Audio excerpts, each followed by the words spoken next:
अस्सलाम वालेकुम नाज़रीन, मैं हूँ आपका मेज़बान खालिद जमील और आप देख रहे हैं प्रोग्राम सवाल से आगे। और आज हम जिन 3-4 इशूज़ के ऊपर सवालात उठाएंगे उसमें एक, पाकिस्तान को इस वक्त जो माली और माशी चैलेंजेस का सामना है उसमें एक एक डॉलर पाकिस्तान के लिए बड़ा कीमती है, लेकिन पाकिस्तान की हुकूमत साइबर सिक्योरिटी के नाम के ऊपर मज़ीद 140 मिलियन डॉलर जो है वो तलब कर रही है। और कहा जा रहा है जी कि ये पाकिस्तान के जो सोशल मीडिया या मीडिया है उसको कंट्रोल करने के लिए इस्तेमाल किया जाएगा।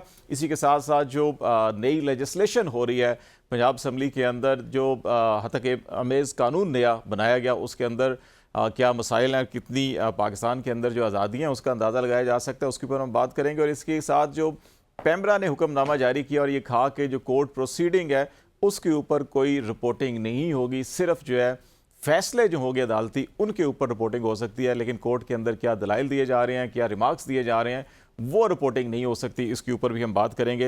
ये कितना अहम मामला है कि पाकिस्तान का पहले ही फ्रीडम जो इंडेक्स है पाकिस्तान उस हवाले से जो है कि 152 नंबर के ऊपर है। तो इस किस्म के फैसले, पॉलिसीज़ या कानून साजी जो है पाकिस्तान का क्या इमेज बनाएगी, क्या मामलात होंगे। इसके अलावा इद्दत केस हो या साइफर केस हो, बिल्कुल अपने आखिरी मराइल में पहुँच चुके हैं। इद्दत केस जो है उसका फैसला 29 मई को जारी किया जाएगा और साइफर केस की समाअत जो है 28 मई को होगी। जब ये समाअत मुकम्मल हो जाएगी उस दिन गालबन आज तवक्को की जा रही थी, लेकिन शायद बिल्कुल आखिरी दलाइल हैं और उसका फैसला भी तवक्को की जा रही है कि मई के आखिर में या जून के अवाइल में आ सकता है। तो उसके बाद पाकिस्तान का सियासी मंजरनामा क्या होगा, ये 3-4 बड़े अहम हवाले हैं जिस पे हम बातचीत करेंगे। इस्लामाबाद स्टूडियो हमें ज्वाइन कर रहे हैं नईम हैदर पंचोता साहब, पाकिस्तान तहरीक इंसाफ से आपका तल्लक है और आप वकील भी हैं, लीगल टीम में भी शामिल हैं, चेयरमैन बानी PTI इमरान खान की। बहुत शुक्रिया पंचोता साहब आपका। थैंक यू जी। और कादर मंदोखेल साहब, पाकिस्तान पीपल्स पार्टी से आपका तल्लक है, सीनियर रहनुमा है, वो भी हमें ज्वाइन कर रहे हैं और इसी मौजू के हवाले से बातचीत करेंगे। कादर साहब, आपसे अब स्टार्ट कर लेते हैं।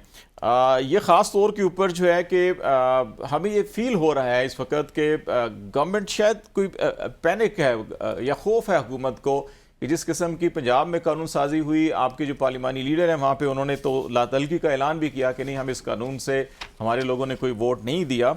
और लेकिन पैमरा का भी जिस तरह से हुक्मनामा है, कल क्या अगर खुदा न खास्ता किसी पार्लिमान के मेंबर की कोई बात किसी को पसंद ना आए तो ये कह दिया जाए कि पार्लिमान की प्रोसीडिंग जो है वहाँ पे बहस मुबाहिसा है वो भी रिपोर्ट ना किया जाए अनलेस के स्पीकर की रूलिंग या कोई वहाँ पे बिल पास होता है। तो ये इस किस्म के फैसलों को आप कैसे देख रहे हैं? देखिए, पहली बात तो ये कि पंजाब में जो बिल पास हुआ है उसमें पीपल्स पार्टी मौजूद थी और न पीपल्स पार्टी उसका हिस्सा था। और अलबत्ता अगर वो बिल पास भी हुआ है तो वो सिर्फ पंजाबी तक महदूद होगा। उसकी वजह ये है कि ये अभी बाकी सूबों में या कौमी असम्बली में नहीं है। लेकिन तो याद दिलाता रहूं कि इससे पहले पिछले एतवार में जहां मैं हिस्सा था असम्बली का, वहां तो इन्हें पार्लियामेंट का भी एक बिल पास हुआ है, ठीक है। और मैं खास तौर पे इस चीज के लिए पंजाब हुकूमत ने जितनी जल्दबाजी की है या जिस कमेटी का रिपोर्ट का इंतजार नहीं किया है और अपने इत्यादि पीपल्स पार्टी की जो हम सपोर्ट कर रहे हैं उसको इस सूरत में हमसे मशावरत नहीं की है, तो मैं समझ रहा हूँ कि मुझे नहीं अंदाजा कि ऐसी जल्दबाजी क्या थी। यकीनन ऐसे बिल जो है ना, ऐसे बिल आना चाहिए क्योंकि पगड़ी जो है ना यहाँ पे सियासतदानों की तो उछाली जाती है हर जगह पे, हर पे कोई भी बंदा जो है ना जो ब्लैकमेलिंग कर रहा हो, चाहे वो मीडिया का लिबादा उड़ रहा हो या कोई और इस तरह हो, तो वो चीजें रुकनी चाहिए क्योंकि सोशल मीडिया में जो तूफानी बदतमीजी चली आ रही है और जिसकी खास तरबियत दी गई है, मैं समझ रहा हूँ इस हवाले से पाकिस्तान का कोई आदमी चीफ जस्टिस से लेके एक आम आदमी तक महफूज नहीं है। बिल्कुल ठीक कह रहे हैं आप। अच्छा, इसमें कादर साहब एक चीज और है कि जो पहले से डेफामेशन लॉ या लॉ ऑफ टार्ट जो है वो ऑलरेडी पहले भी एग्जिस्ट करते हैं, क्या उनमें अगर हम बेहतरी कर लेते, कुछ तरमीम कर लेते, कोई खामी है या जो हर दौर के अपने तकाजे होते हैं उसके अंदर तरमीम कर लेते तो क्या ज़्यादा बेहतर नहीं था कि एक बिल्कुल नया कानून लाना? क्योंकि माजी में हमने देखा कि यही जमातें जब कोई कानून बनाती हैं तो फिर 2-4-5 साल बाद जब वो अपने खिलाफ इस्तेमाल हो रहा होता है तो नैब देख लें, पीका देख लें, बाकी इसी किस्म के कवानीन है, तो फिर हम उन्हीं को फिर काला कानून कह के ख़त्म भी कर रहे होते हैं। अच्छा, ये पूरे पुराने अंग्रेज के दौर के सड़े हुए कानून जो कि अभी तक हमारे सर पे तोपे जा रहे हैं, उनके तो वैसे ही खत्म करने चाहिए। कौन सा डिफेमेशन था ये? बेटा नहीं, मौजूदा सब मुझे बता सकते हैं कोई पाकिस्तान में किसी के खिलाफ हुआ है? ऐसे फजूल के ला पाकिस्तान में मौजूद है जिनकी न कोई औकात है, न कोई हैसियत है, न उनको कुछ सुनता है। आप मुझे बता दो, फिर आपने साइबर क्राइम का लॉ लाया, आपने कराची के में वाले 110 थाने पुलिस स्टेशन है, एक जगह पे गुलिस्तान जुर्म इनके अफसरान बैठे हुए हैं और वो भी जाके 2-2 टुक्के पे बिकने वाले लोग होते हैं।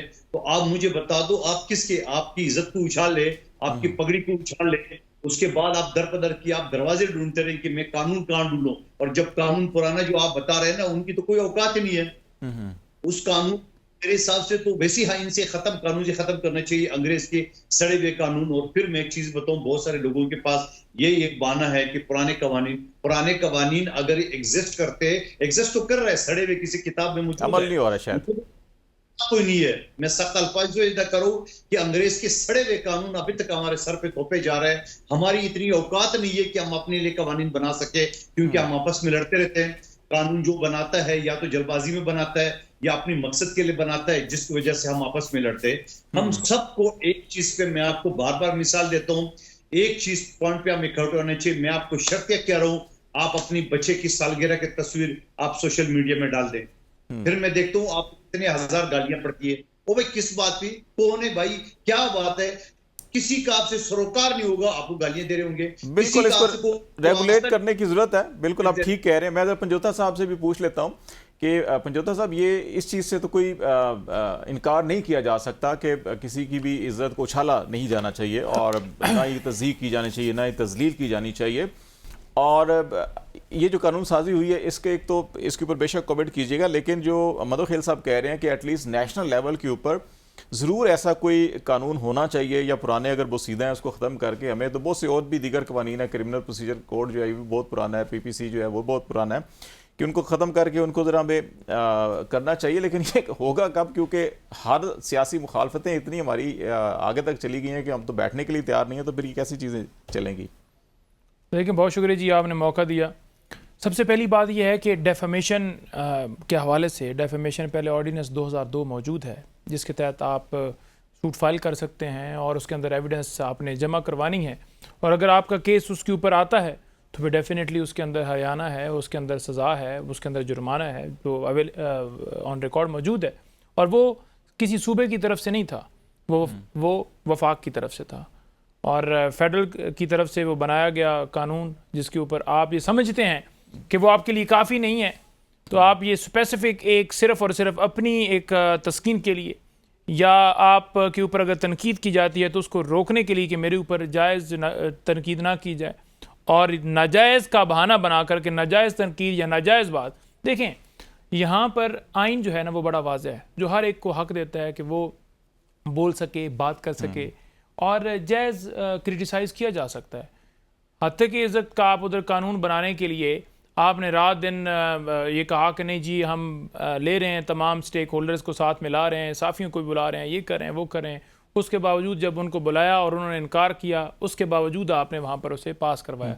लेकिन प्रैक्टिकली आप देखें कि जहाँ पर पगड़ियाँ उनको फुटबॉल बनाने की बात हो रही है, और जहाँ पर ये कहा जा रहा है कि उसकी प्रॉपर्टी निकल आई, उसका ग्रीन कार्ड आ गया, उसने जनाब इस तरह के रिमार्क्स क्यों दिए, मुझे तकलीफ़ हो रही है, मुझे ये हो रहा है, उसके ऊपर आपको कोई नहीं महसूस हुआ कि यहाँ पर अटैक किया जा रहा है। और जजेस जो हैं, वो जुडिशरी जो है वो एक रियासत का अहम सतून है, अदलिया जो है वहाँ से हमारे जो है मुल्क के फ़ैसले और इंसाफ जो है वो हमारा आम आदमी को, एक पाकिस्तानी को मिलता है, तो उसके ऊपर अटैक किया जा रहा है और उसके ऊपर आप खामोश हैं, वहाँ आपकी आंखें बंद हैं क्योंकि आप बेनिफिशियरी हैं और यहाँ बना रहे हैं। और इसके अंदर जो सबसे बुरी चीज़ है ना, की जरूरत तो है कानून साजी के अंदर भी, अपने समझते जो ऑलरेडी कानून है उसके अंदर भी। ये पहली बात, तो कानून मौजूद है ऑलरेडी।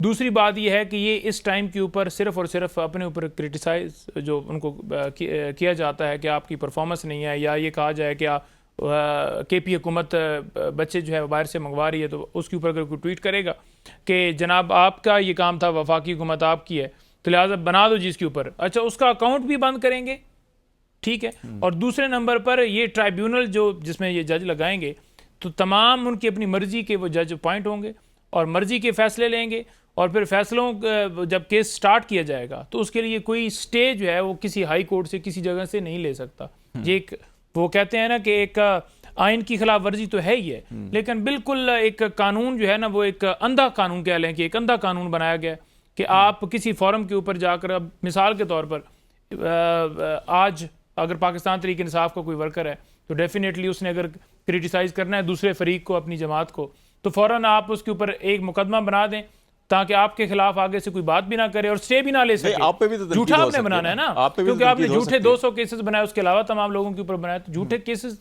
ये बनाएंगे। एक मतलब खेल साहब, एक जो पॉइंट बड़ा वैलिड है जो मुझे भी फील होता है उसके अंदर कि एक तो पंजोथा साहब ने उठाया कि जब केस ट्रायल शुरू हो जाएगा तो आप किसी हायर फोरम से आप स्टे नहीं ले सकते जब तक कि वो ट्रायल कंप्लीट ना हो जाए। तो ये क्या समझते हैं कि जो फेयर ट्रायल या जो एक हायरार्की होती है लोअर कोर्ट हाई कोर्ट की, उसको डिस्टर्ब करने वाली बात है या नहीं बात है? लीगल पॉइंट आप बताइएगा।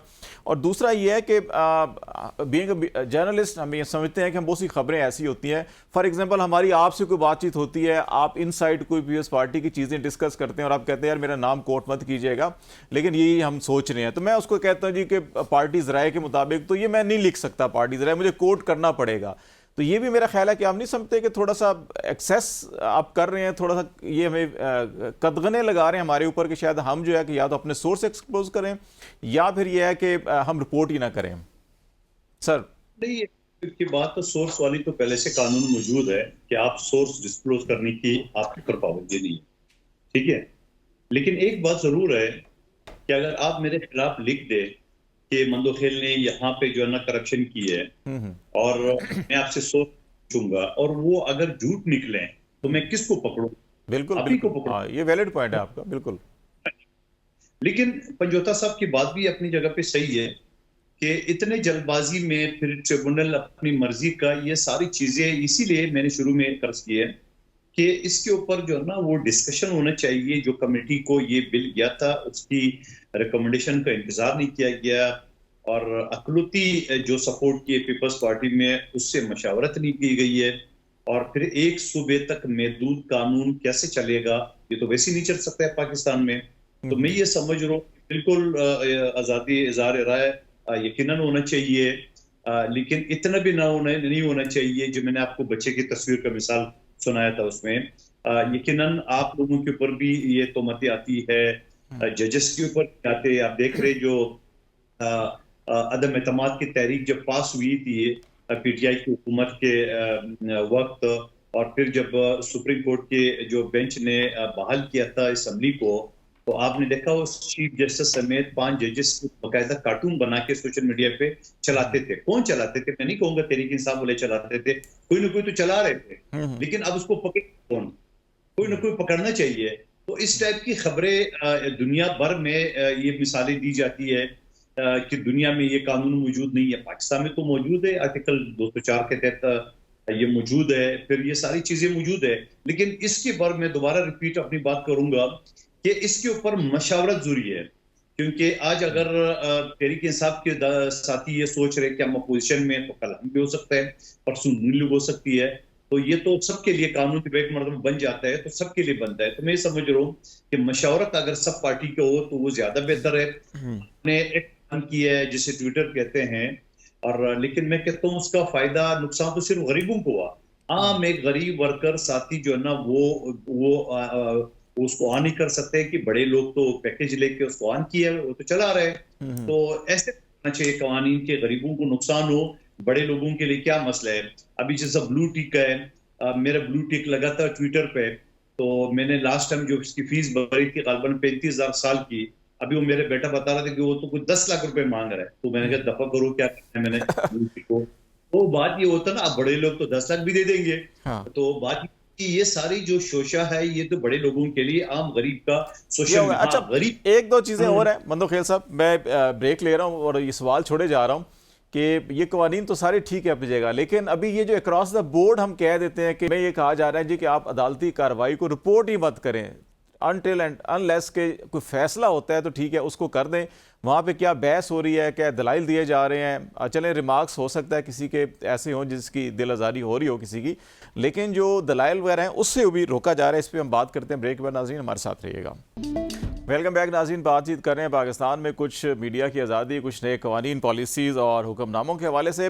मनोखेल साहब, बात कंप्लीट कर लीजिएगा। मैंने एक सवाल भी छोड़ा था, फिर पंजोता साहब से भी राय लेते हैं कि ये जो पैमरा का हुक्मनामा है कि आप अदालती प्रोसीडिंग को ही रिपोर्ट नहीं करेंगे जब तक कि फैसला ना हो। अगर कल फ़र्ज़ किया आप पार्लियामेंटेरियन हो, आपकी बात किसी को पसंद ना आए और फिर कह दिया जाए जी कि पार्लियामेंट की प्रोसीडिंग ही रिपोर्ट नहीं हो सकती जब तक कि स्पीकर साहब इजाज़त ना दें या कोई वहाँ पे कानून पास नहीं हो जाता, तो सिर्फ उसके ऊपर बात करें, तो इसको आप कैसे देखते हैं कि ये क्यों ऐसा हो रहा है? कि क्या परेशानी है, क्या खौफ क्या है हुकूमत को, किस चीज़ से?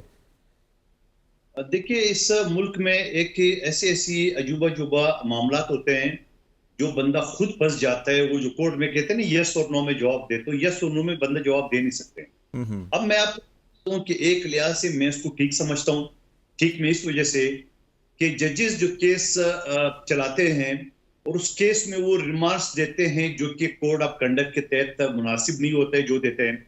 मिसाल, माजी में किसी एक्स प्राइम मिनिस्टर के खिलाफ बोला था कि सिसिलियन माफिया, ठीक है, और फिर अगले एक्स प्राइम मिनिस्टर के बारे में बोला कि आप गुड टू सी यू, और एक सियासी पार्टी के बारे में बोला था कि अगर पाकिस्तान में 62-63 पे अमल हो तो सिर्फ सिराजुल हक साहब बच सके, बाकी नहीं। तो इस टाइप की बात होते हैं और वो मीडिया करते हैं, तो आम लोगों के जहन पे या माशरे पे अच्छा असर नहीं पड़ता है। सर, इसका कोड ऑफ कंडक्ट के अगर वायलेशन है तो फिर सुप्रीम जुडिशल काउंसिल में फाइल कर देना चाहिए केस। बार को या मुतलका फरीक को कहना चाहिए कि जनाब आपके रिमार्क से वो फोरम मौजूद है, लेकिन मुझे ये कहना कि मैं रिपोर्टिंग ही छोड़ दूं तो मैं करूंगा क्या? मेरा तो रोजगार ही खत्म हो जाएगा मैं अगर रिपोर्टिंग नहीं करूंगा तो। आपका रोजगार जरूर चटपटी में है। तो बात ये थी कि सुप्रीम कोर्ट के सामने, मैं माजी में अक्सर ये किस्सा सुनाता हूँ, सुप्रीम कोर्ट के बेंच नंबर 1 में एक डेस्क बना हुआ मीडिया का। अब वो जो जजेस रिमार्क्स देते हैं वो ठक ठक अपने चैनल को वो टाइप करके भेजते हैं। इधर बंदा घर पे ऑफिस में बैठा, वो ब्रेकिंग न्यूज चलिए, फलान जज साहब ने ये बोला, फलान जज साहब ने ये बोला। तो यकीनन जज साहब भी खुश हो रहे होंगे कि यार दोस्त बच्चे बता रहे होंगे कि आपका ब्रेकिंग न्यूज चल रहा था, अगले दिन वो फिर बोलेगा। तो आप मुझे बताओ कि फिर जब फैसला आता है तो ये सारी चीज तो एक होता है, फिर पंजोता साहब और मैं आप सवाल करेंगे यार वो जज साहब ने तो बोला था कि ये केस बड़ा कमजोर है, फिर क्यों रिजेक्ट कर दिया?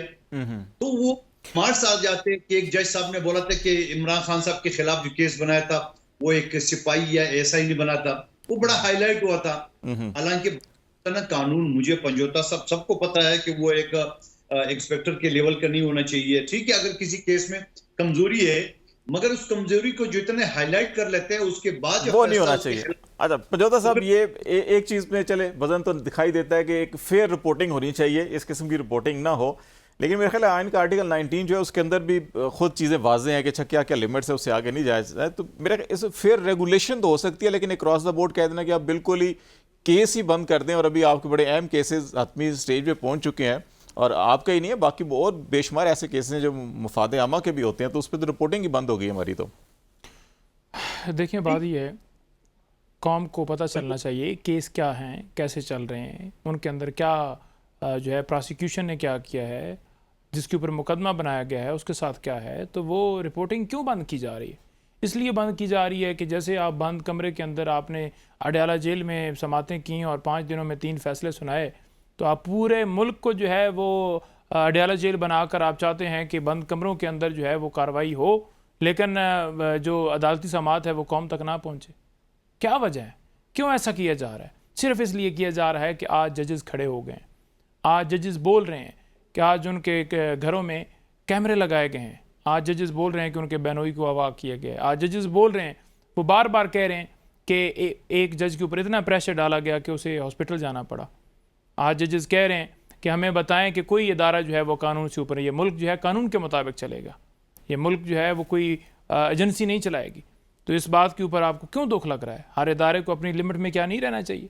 क्या अगर अदालत किसी से बुला के पूछ रही है कि आप बताएं जी कि ये आपने अगवा कैसे किया, या जो बोलता है उसको अगवा क्यों किया जाता है, या ये वीगो डाले जो हैं जाकर जैसे जाते हैं जैसे कुंडी खड़काते हैं और फिर उसको खटखटा के अंदर से बंदा उठा कर फिर गायब कर देना।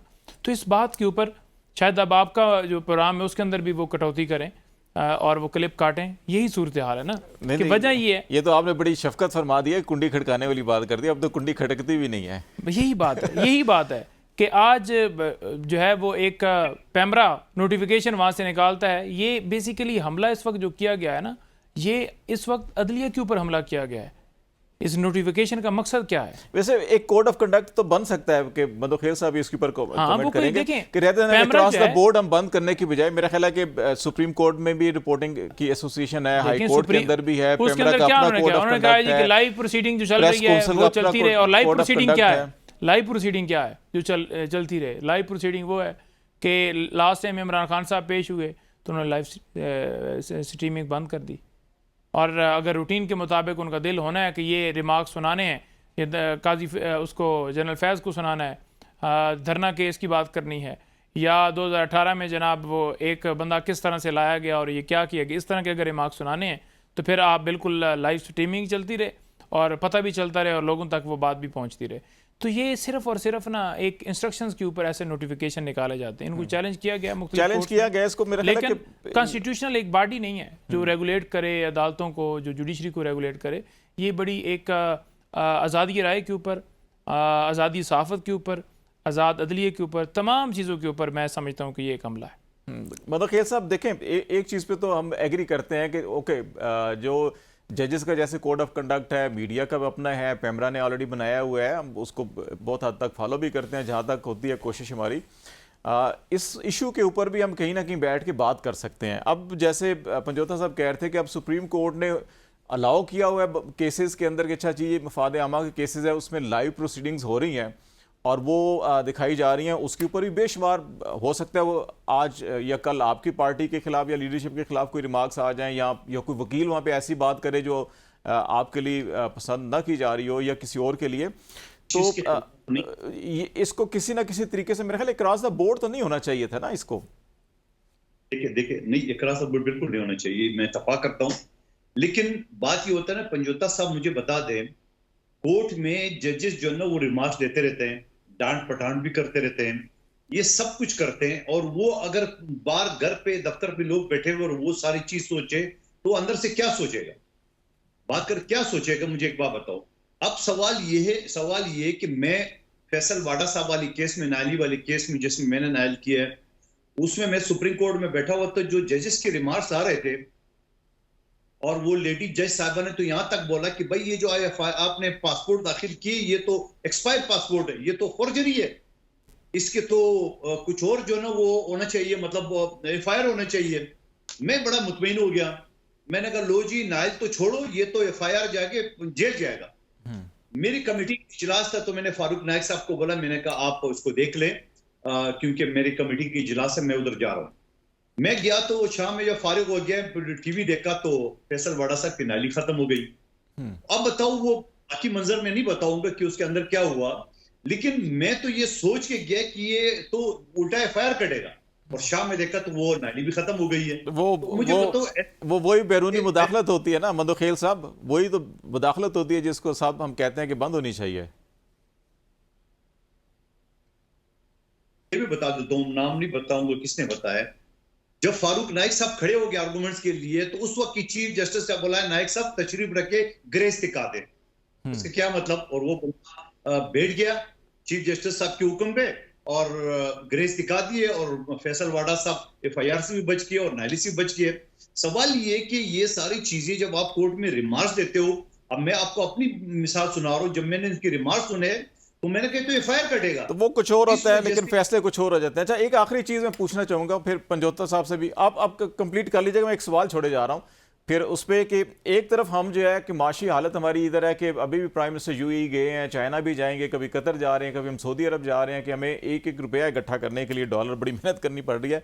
दूसरी तरफ हम जो है कि ये 20-20 अरब रुपया जो है कि हम मांग रहे हैं कि अच्छा अपने आवाम के ऊपर पाबंदियाँ हम कैसे लगा सकते हैं सोशल मीडिया के ऊपर या मीडिया के ऊपर। तो ये जो कंट्राडिक्शंस हैं, हमें अगर आवाम को अपनी ताकत बना लें इसी बात करने वाले को, रेदर देन कि उस आवाज़ को दबाने की बजाय उस आवाज़ को अपने साथ हम आवाज़ क्यों नहीं बना सकते हम? देखिए, बहुत सारी चीजें जिसका मुझे इख्तिलाफ है। अब मिसाल के तौर पे ट्विटर जैसे एक्स कहते हैं, उसके ऊपर पाबंदी लगाई। ये पाबंदी तो गरीबों के लिए लगाई। अमीर लोगों ने तो पैकेज ले लिया, अमीर लोगों ने तो पैसे भर दिए, अमीर लोगों ने तो वो पता नहीं वीपीएम वगैरह वो ले लिया है, उसके पैसे भर रहे हैं।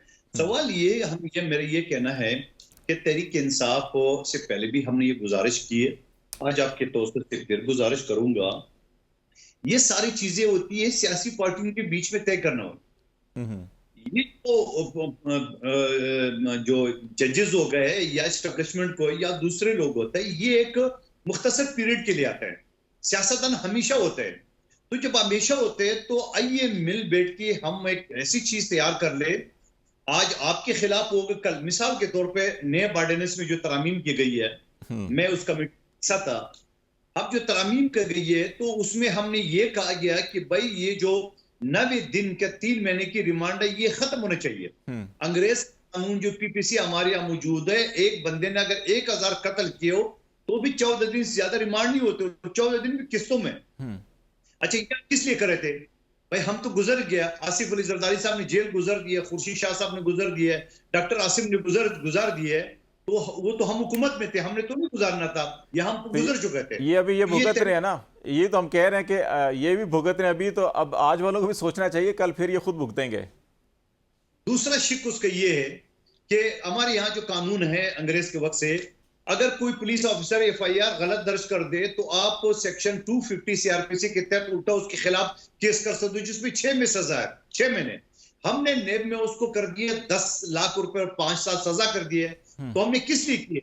ताकि कोई झूठा मुकदमा नेब किसी के खिलाफ दाखिल नहीं करे। ये हमने अपने लिए किए, ये हमने अपने लिए किए या सबके लिए? हम तो गुजर चुके थे उन चीजों। मैं पंजोता साहब को भी ले लेता हूँ, आखिरी बस 1.5-2 मिनट रह गए हैं। तो पंजोता साहब ये बताइएगा कि एक तो ये मामला भी कि जिस पे मंदोखेल साहब कह रहे हैं कि आप बाज़ ऐसी चीज़ें जो फ़ायदेमंद है सबके लिए हैं और आपके लिए भी हो सकती हैं, आज आप नैब केसेस में भुगत रहे हैं, 30 को दोबारा इसकी समाअत भी होनी है, इमरान खान साहब उसमें पेश होंगे, वो इसके ऊपर कमेंट कर दीजिएगा। और दूसरा ये बता दीजिएगा कि ये जो आपके दोनों केसेस तो बिल्कुल हतमी स्टेज पे पहुंच चुके हैं और फैसले ही बज़ाहिर नज़र आ रहे हैं, क्या तो बहुत से लोगों का ख्याल है कि जून के फर्स्ट वीक में खान साहब रिहा हो सकते हैं या कुछ दोबारा गिरफ्तार हो जाएंगे दूसरे मुकदमे में?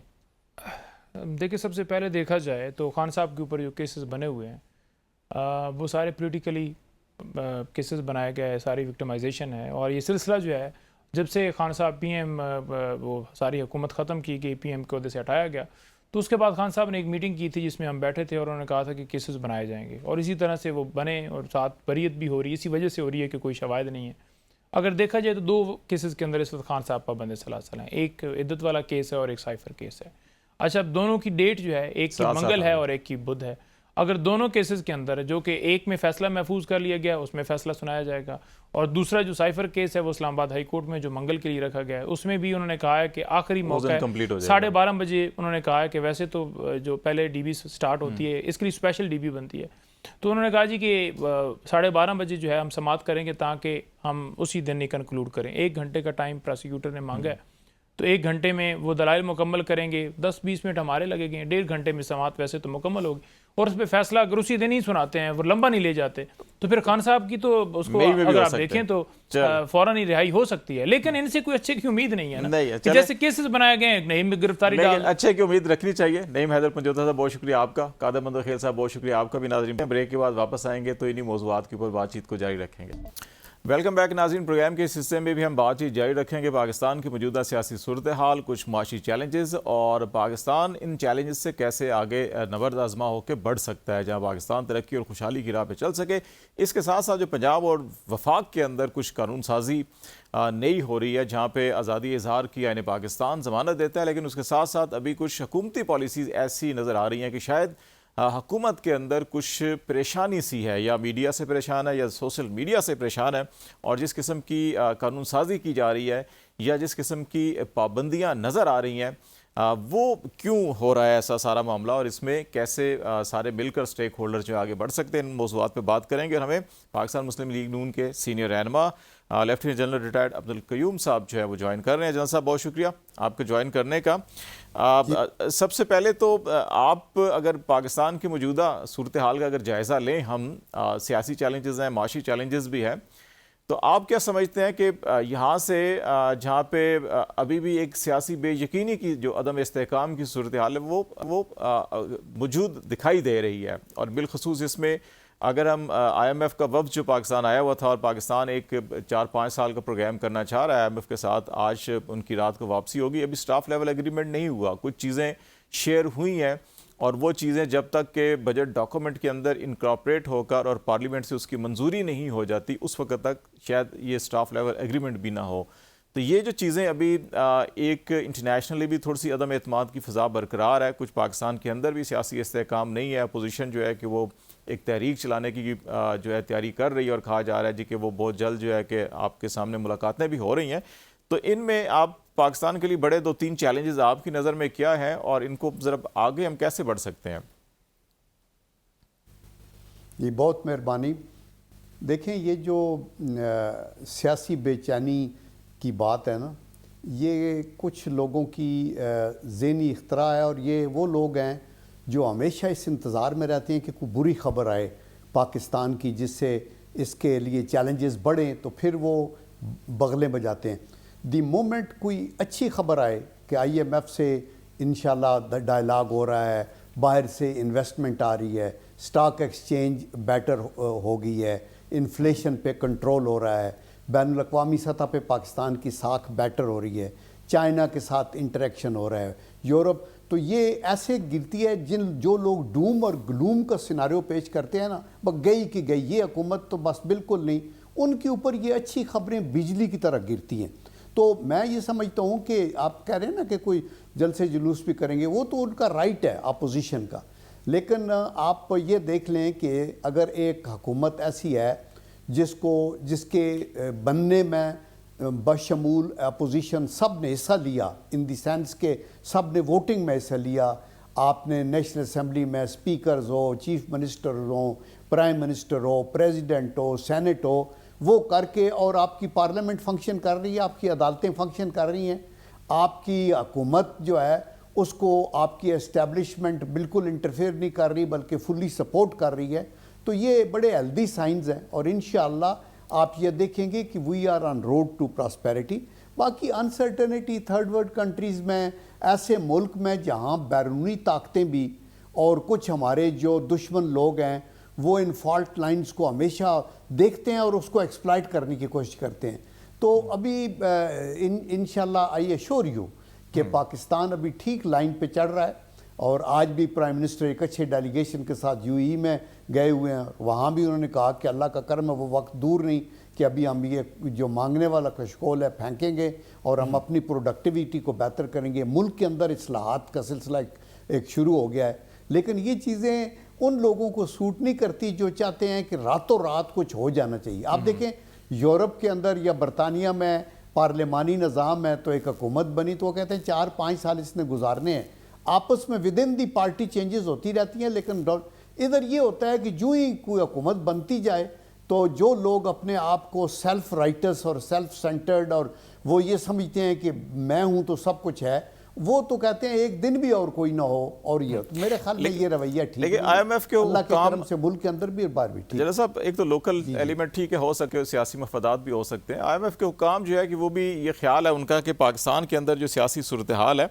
वो अनप्रिडिक्टेबल है, इन्वायरमेंट जो है कि वो इसलिए भी वो चाहते हैं कि पार्लिमान के फोरम से अगर स्टैंप लग जाए इस सारी जो कुछ तय हुआ है, और जो तय हुआ है वो भी हम बात करेंगे, लेकिन ये जो गवर्नमेंट के ऊपर आपने कहा कि फंक्शनल है, लेकिन इसके ऊपर अभी भी जो सवालिया निशान फॉर्म 45 और 47 का एक पॉलिटिकल नैरेटिव भी है, अदालतों के अंदर मामलात भी हैं, इस्लामाबाद की तीनों नशिस्तों के ऊपर जिस किस्म की कोर्ट रिपोर्टिंग हुई है, तो उससे तो दिखाई देता है कि बहुत सारी चीज़ें किसी वक्त भी तब्दील हो सकती हैं। शायद इसीलिए इंटरनेशनल कम्युनिटी जो है वो भी ज़रा मुताद तरीके से चल रही है। तो ये नहीं समझते आप कि अभी भी ये जितना जल्द प्रोसेस अगर इलेक्शन ट्रिब्यूनल का भी कंप्लीट हो जाए, ताकि अगर कोई गैर यकीनी है वो भी ख़त्म हो जानी चाहिए और जो फेयर चीज़ें हैं वो सामने आ जानी चाहिए।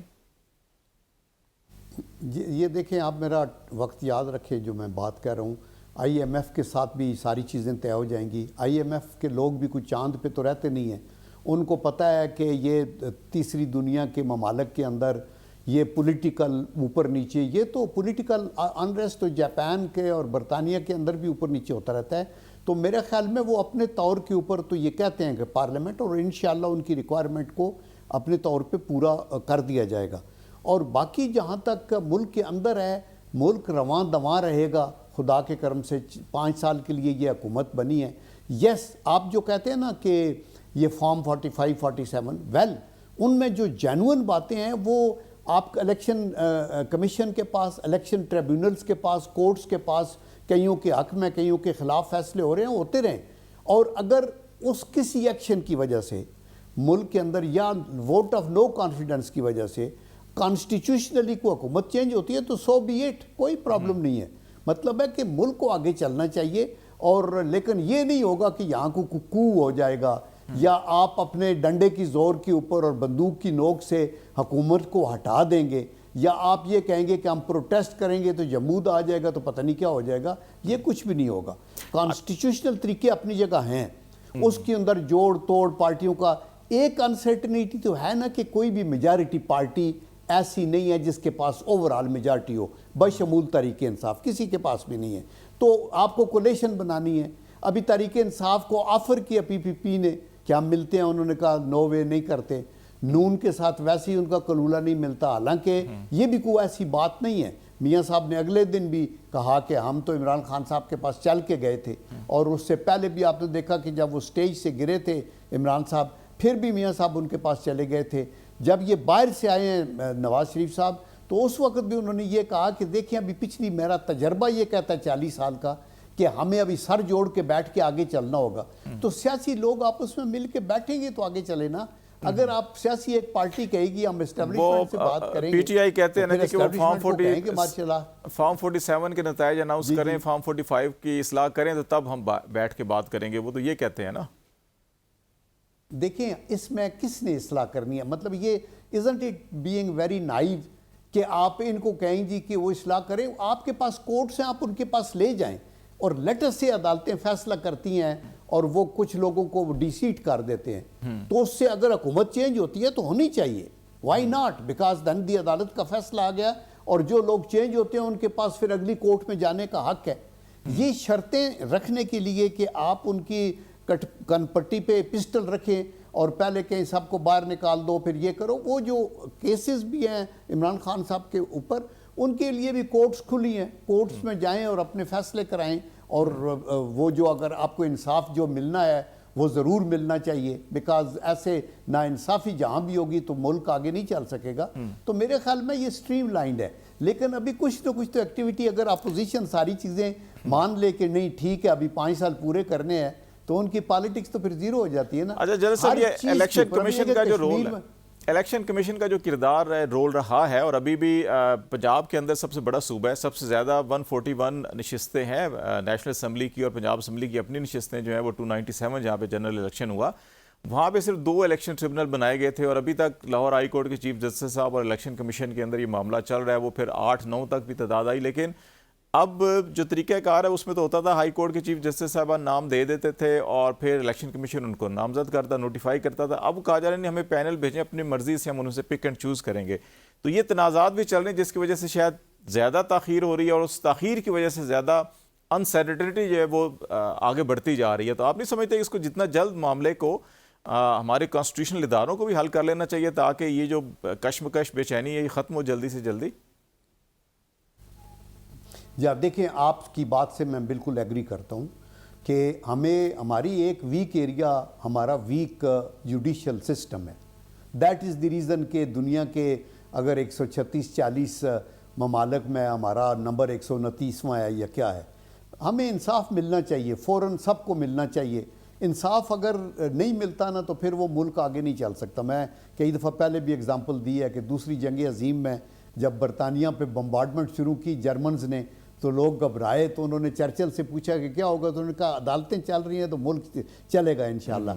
तो मेरे ख्याल में आप बिल्कुल ठीक कहते हैं, ये रफ हैंड्स को हमें काटना होगा और हमें अदालतों का स्मूथ सिस्टम हो जिसके ऊपर ये फैसले हों दिस वे और दैट वे, और उसको हम सब तस्लीम करें और इसको आगे चलें। तो this point is very valid. अच्छा, एक और चीज़ जो बड़ी महसूस की जा रही है सियासी हलकों में भी, और हम बीइंग अ मीडिया पर्सन हमारे भी जितने भी इदारे हैं वहाँ पर भी, कि हुकूमत में की थोड़ा सा कि खौफ हमें नज़र आ रहा है कि अब एक पाबंदी पैमरा ने ये लगाई कि जो कोर्ट के अंदर जो प्रोसीडिंग हो रही है उसकी रिपोर्टिंग नहीं की जाएगी। कि अब प्रोसीडिंग है तो ऐसी है, कल कह दिया जाए जो पार्लियामेंट के अंदर जो डिबेट हो रही है, प्रोसीडिंग हो रही है, उस पर भी कदगन लगा दी जाए, पाबंदी लगा दी जाए कि नहीं शायद वहाँ मर्जी की बात नहीं हो रही। तो आप नहीं समझते कि इसको हुकूमत को ये करने की बजाय और कानून और आइन के अंदर जो भी प्रोविजन है हम उसको करें, रेदर देन कि हम कभी अदालतों के ऊपर, कभी पार्लियामेंट के ऊपर, कभी हम इदारों के ऊपर हमलावर हो जाते हैं। तो अपने अपने हर जगह डोमेन में काम करें और जो भी आइन कहता है, कानून कहता है, उसके ऊपर अमल करें, रेदर देन कि हम इस किस्म की पाबंदियाँ लगाएं जिससे ज़्यादा अपने मुखालफिन ही पैदा किए जाते हैं इसमें। तो जी देखें, अदालतों में या तो ये काजी फायज़ ईसा साहब ने एक सिस्टम ओपन कोर्ट का किया और उसकी अनाउंसमेंट, वो तो बिस्मिल्लाह जो कुछ होता है सबके सामने आता रहता है। लेकिन आपको ये भी पता होगा कि आज के सोशल मीडिया और इस तरह की कई जो स्टेटमेंट्स अदालतों से निकलती हैं, उनके होते कमेंट्स ही हैं, लेकिन वो सनसनीखेज़ किस्म की उसकी रिपोर्टिंग होती है। तो मेरे ख़्याल में अगर इस तरह का कोई कानून बनाया जाता है कि जहां मुल्क के अंदर ये इस तरह की बेचैनी ना फैले और चीज़ें तो आगे चलें, अदलिया के अपने अमल के ऊपर तो कोई कदगन नहीं है, मीडिया के ऊपर भी कोई कदगन नहीं है। सिर्फ मसला सिर्फ ये है कि आपको अकाउंटेबल होना चाहिए कि अगर सोशल मीडिया के ऊपर मैंने आपकी पगड़ी उछाल दी या आपने मेरी, और मैं आपके महदूदो कयूद क्रॉस करके, और मेरे पास कोई सॉलिड प्रूफ भी नहीं है आपके जो है करैक्टर असैसिनेशन करने का, तो उसके ऊपर एक कोई ना कोई चेक तो बैलेंस होना चाहिए। आई थिंक इस तरह के जो अगर कानून बनते तो वो सारी पूरी वो पोस्टेरिटी के लिए हैं, वो हम सब के लिए हैं, वो ना सिर्फ ये कि पॉलिटिकल लोगों के लिए, वो मीडिया के लिए, वो एस्टेब्लिशमेंट, वो हर किसी के ऊपर वो लागू होते हैं। और आज जो लोग हुकूमत में हैं, कल वो अपोजिशन में होंगे। तो इसलिए मेरे ख्याल में अगर कवानीन ठीक बन रहे हैं जो हुकूमत अपनी जिम्मेदारी पे बना रही है, तो मेरे ख्याल में उनके ऊपर, और अगर आउट और कॉन्स्टिट्यूशनल प्रोविजन से वो मुतसादम ना हो, तो मेरे ख्याल में फिर उनको एक्सेप्ट करना चाहिए। लेकिन होता यही है पार्लिमानी डेमोक्रेसी में कि आप अंदर से कोई आर्डिनेंस निकालेंगे तो उसमें शोर मचेगा कि आपने लॉ बनाना था, आप लॉ बनाएंगे तो वो कहेंगे कि ये ड्राकोनियन आपने कर दिया, और अगर वो वाकई ड्राकोनियन होगा तो अदालतें उसको उठा के डस्टबिन में फेंकेंगी। और जनरल साहब, दो चीज़ें बड़ी अहम हैं। मेरे ख्याल में बेचैनी नहीं है। दो चीज़ें देखें इससे कोई जो है इख्तलाफ नहीं है कि ऐसी चीज़ें जो रिमार्क्स हों या ऐसी चीज़ें जो बज़ाहिर जो है माशरे के अंदर इंतशार पैदा कर सकती हो या सनसनी पैदा कर सकती हो, उसको अवॉइड करना चाहिए रिपोर्टिंग में। लेकिन अक्रॉस द बोर्ड ये कह देना कि तमाम कोर्ट जितनी भी हैं उनमें आप प्रोसीडिंग को रिपोर्ट ही नहीं करेंगे अनटिल एंड अनलेस जब कोई डिसीजन होगा सिर्फ फैसला रिपोर्ट करें, अब बाकी कोई रिपोर्ट ही ना करें, ये अक्रॉस द बोर्ड मेरा ख्याल है ये तो आर्टिकल 19 जो आईन पाकिस्तान है और जमहूरियत तो शफाफियत पर यकीन रखने का नाम है ना, कि उसके अंदर जितनी ट्रांसपेरेंसी होगी उतनी ज़्यादा लोगों को अवेयरनेस होगी और लोग जो है कि बाशऊर होंगे। तो ये अक्रॉस द बोर्ड पैमरा का ये ऑर्डर करना जी कि आप बिल्कुल रिपोर्टिंग करेंगे ही नहीं प्रोसीडिंग्स की, मास वाइज सिर्फ फैसलों के, तो ये मेरा ख्याल है इसमें आप समझते नहीं ये तो ज्यादती है।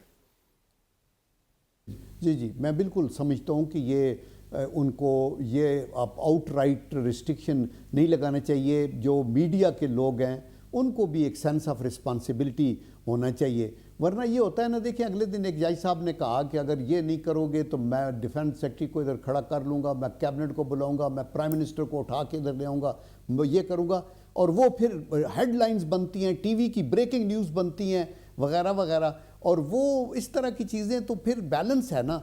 मैं ये कहता हूँ हर चीज़ लॉ और कानून के मुताबिक नहीं होती, बहुत सी चीज़ें अपने ज़मीर के मुताबिक भी, एक एथिक्स है, मोरालिटी के भी स्टैंडर्ड्स हैं, मीडिया के भी हैं, पार्लियामेंटेरियंस के भी हैं, और हम सब लोगों के लिए हैं। जहाँ हमारी टीचिंग्स में ये शामिल है कि आप एहतरामन भी, और कोई चीज़ ऐसी नहीं जो मुल्क के मफाद के अगेंस्ट हो। बहुत सी दुनिया में भी ऐसे बाहर नहीं होता जब तक कि कोई अथेंटिक बात ना हो, पोटेंट हो, जिसके कोई कॉन्सिक्वेंसेज हों। हम तो एक दूसरे को जो जजेस को की पगड़ियों उछालना चाहते हैं वो उनके खिलाफ उठ उठ के बातें करते हैं, और जो लोग जो हैं जजेस के रिमार्क्स को हुकूमत पे या अपोजिशन पे लगाना चाहते हैं वो उनको, मेरे ख्याल में ये खेल बंद होना चाहिए।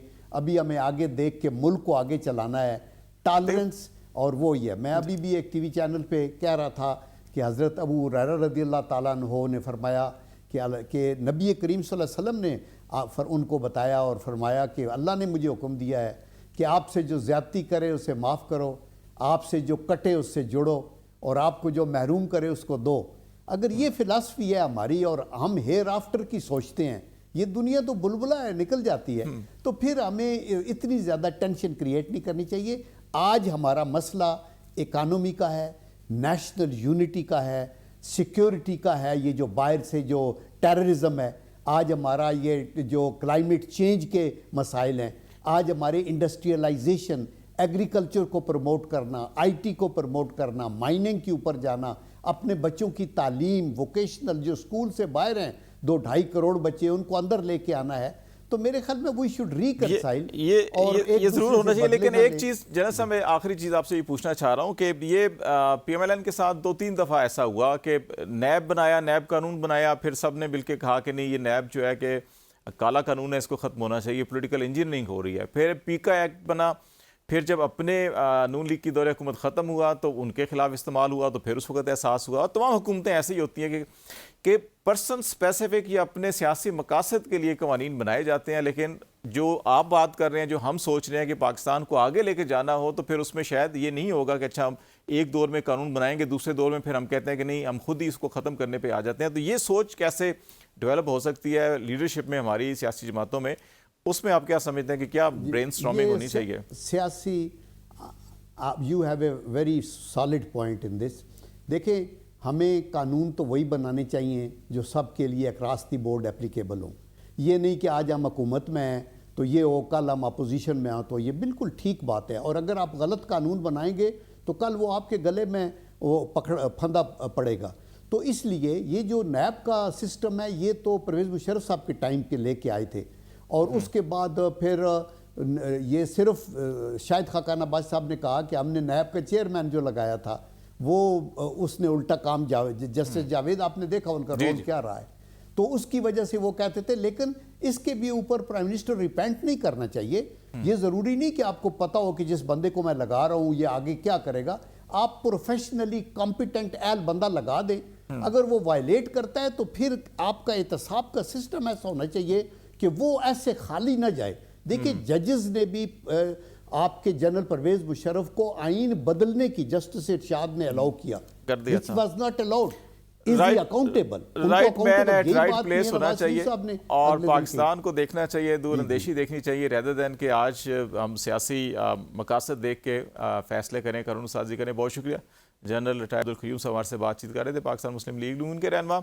और बात भी यही है कि अगर हम पाकिस्तान को आगे लेके जाना चाहते हैं तो फिर हमें सिर्फ जो है कि इस वक्त जो हालात हैं उनको देखते हुए फिर हमें ये फैसले करने होंगे कि हम सिर्फ अपने सियासी मफादात को पेश नज़र रख कर जो है कि पॉलिसीज़ या आइन और कानून के अंदर तरमीम ना करें, बल्कि पाकिस्तान को देख कर करें, तो शायद सारी चीज़ें ठीक हो जाएंगी। आज तक के लिए इतना ही। खालिद जमील को इजाज़त दीजिए। अल्लाह हाफिज़।